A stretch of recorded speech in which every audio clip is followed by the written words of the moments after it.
Hi guys, Trev here, and I'm just gonna do. Someone asked me to do a lesson on the circle of fifths. I'm not sure if you can see that. I'll try and put it up in some better light as it's in the evening now, so it's a bit dark outside and there's not as much light in here. But the circle of fifths is basically a kind of a system, and I'm going to try my best to explain it, to shed a bit of light on it. Those of you who have a practice book for me will actually find the circle of fifths in the back of your book. It's probably for advanced players, so I just want to warn you there. It's not really for beginners, but we can have a look anyway. It's quite fun. So if I just pop the camera down and then see if I can roughly be in the middle. Okay, we've got some wires in the way. Let's see if we can unplug that wire. And there we go. Okay, so hopefully that is looking all right. Is that looking all right? Let's see.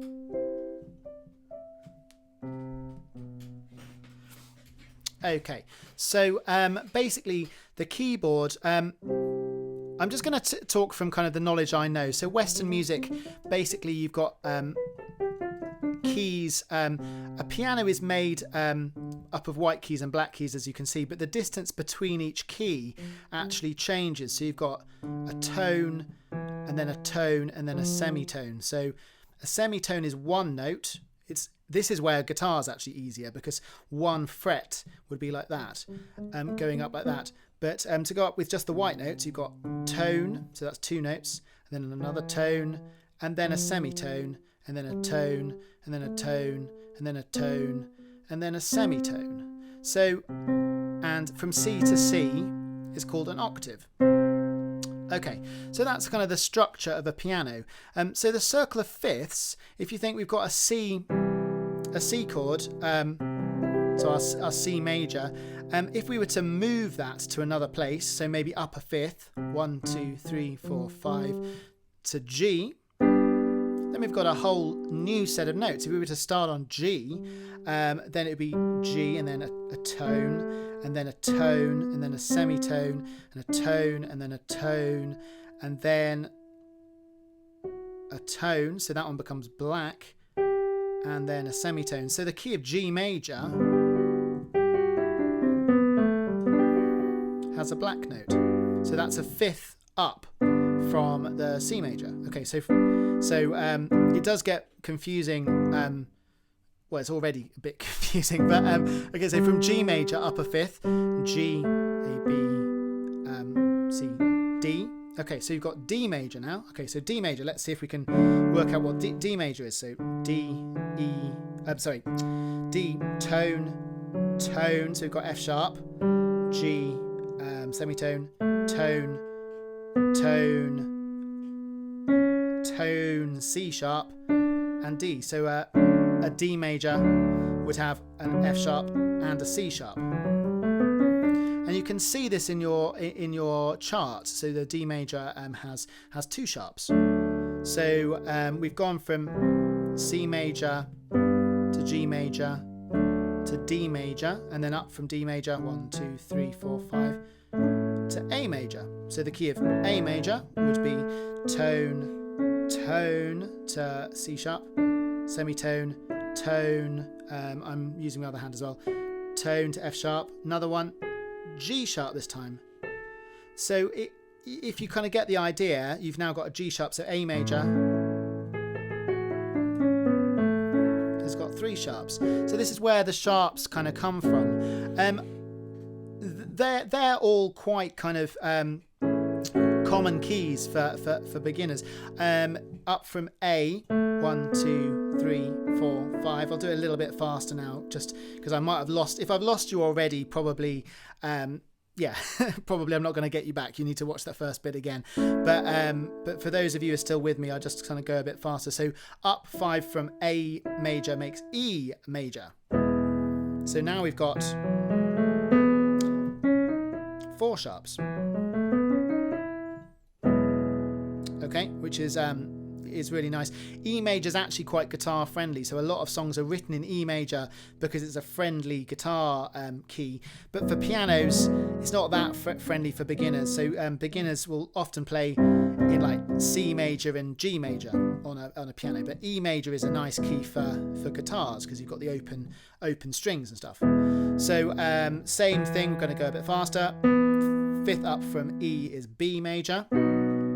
Okay, so B major is 5 sharps. We're not going to use that very often, I don't think, unless you get more advanced. Okay, and then from B to so with B major, okay, a fifth up, 2, 3, 4, 5. F sharp major. Okay.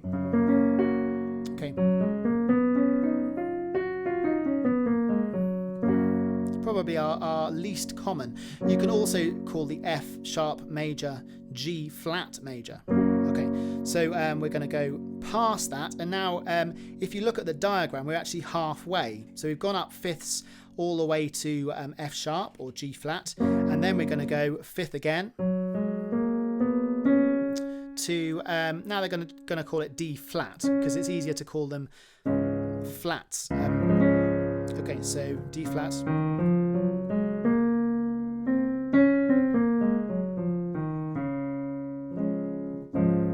Okay, so if I've already lost you, this is going to be simple really for those of you who already understand. But so C sharp is the same as D flat. Yeah, okay, so we're going past D flat, and another fifth from D flat would be. So sometimes I'm jumping the octave just to stay within the camera, by the way. So it would be A flat. Okay.